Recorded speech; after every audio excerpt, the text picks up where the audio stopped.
Tencent and Alibaba have spent the last decade trying to destroy each other. Baidu has spent that same decade trying to catch up to both of them. These three companies do not share customers, they do not share technology, and they definitely do not share money.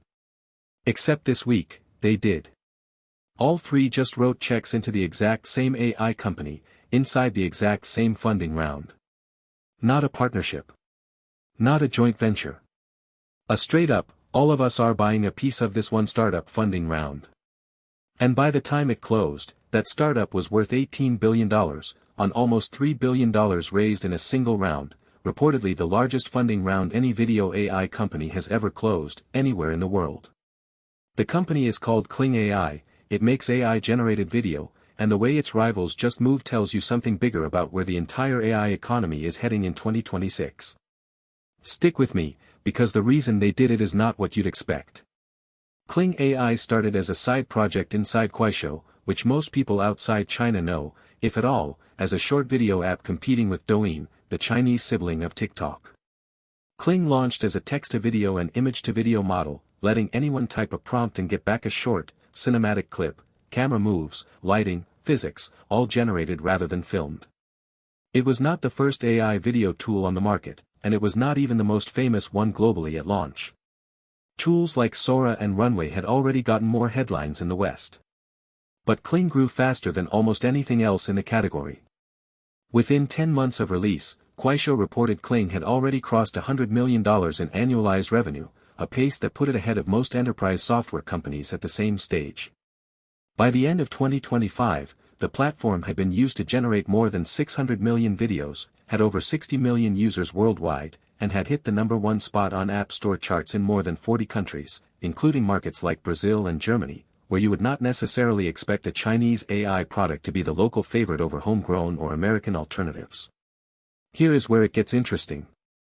In the first quarter of 2026 alone, Kling's revenue reportedly jumped more than 300% year-over-year, crossing the equivalent of roughly $95 million in that quarter alone. Its annualized run rate, which had been sitting around $240 million at the end of 2025, reportedly doubled to around $500 million within just 3 months.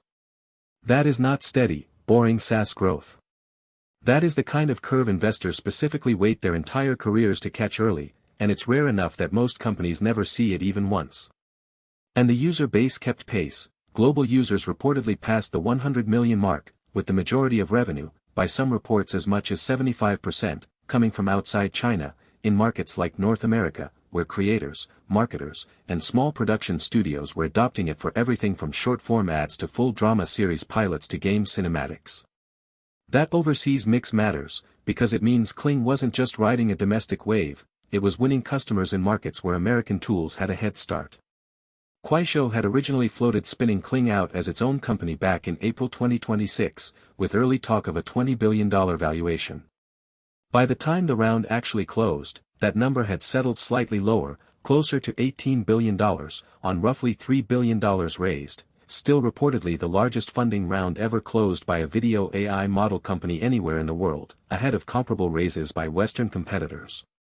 The round was reportedly led by investment firms including CPE Yuanfeng and CITIC Securities, alongside government-linked funds.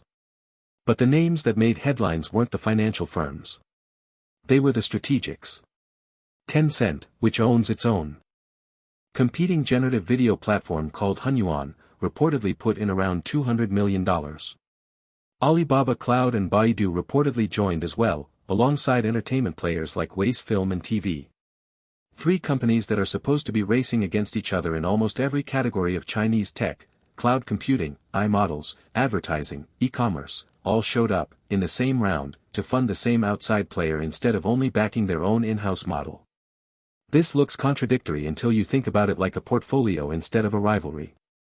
When a category is moving as fast as AI video is right now, being wrong about who wins is expensive, and staying out entirely is often more dangerous than picking a side. If Tencent sits out and Kling becomes the dominant global platform, Tencent has zero exposure to that outcome, no revenue share, no cloud contract, no seat at the table, and a competitor with Hunyuan that's now permanently behind. By writing a check, even a relatively small one like $200 million, they buy a hedge. If Kling wins, Tencent wins too, as a shareholder, even while Hunyuan keeps competing on its own.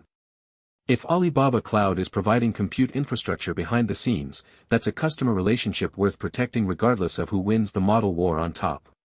It is the same logic that has driven Microsoft to fund OpenAI while also building its own models in-house, or Amazon to fund Anthropic while simultaneously building its own Nova models. When you cannot confidently predict who wins outright, the rational move stops being betting against the field, and starts being betting on the whole field at once. Kuaishou isn't just cashing out either. Reports indicate it plans to retain roughly a 68% controlling stake in the Kling business even after this raise, keeping full operational control while letting outside capital fund the next phase of growth. And this isn't the end of the story. Kuaishou is reportedly targeting a Hong Kong IPO for Kling within the next 12 months, with proceeds earmarked for more compute, more data centers, and more talent acquisition, the three things every AI company on Earth is currently fighting over, often against the same handful of chip and cloud suppliers. If that IPO happens at anywhere close to the current private valuation, it would mark one of the biggest AI-specific public listings to come out of Asia, and it would give the rest of the world a rare, transparent, audited look at just how profitable, or unprofitable, running a frontier video model actually is. Once the hype settles and the numbers have to be reported every single quarter instead of leaked to reporters. Here's the part that actually matters if you're using AI tools to make money instead of just reading about who's making money off them. When rivals this large all decide a category is worth funding together, rather than fighting over it alone, it usually means two things are coming fast. The tools are about to get dramatically better, because $3 billion fresh dollars goes straight into training and compute, and the pricing is about to get more competitive, because none of these three companies wants to lose the user battle on cost while a rival subsidizes cheaper access. For creators, marketers, and small studios already using AI video tools for ads, product demos, or short-form content, that combination, better output paired with more competitive pricing, is exactly the window where the earliest movers build a real advantage, before the tools become common knowledge and the edge disappears.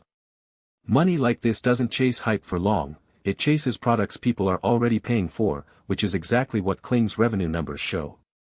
If stories like this, the real money behind the AI tools you use every day, and what it means for people actually building with them, are useful to you, subscribe, because we track exactly this kind of case study every single week.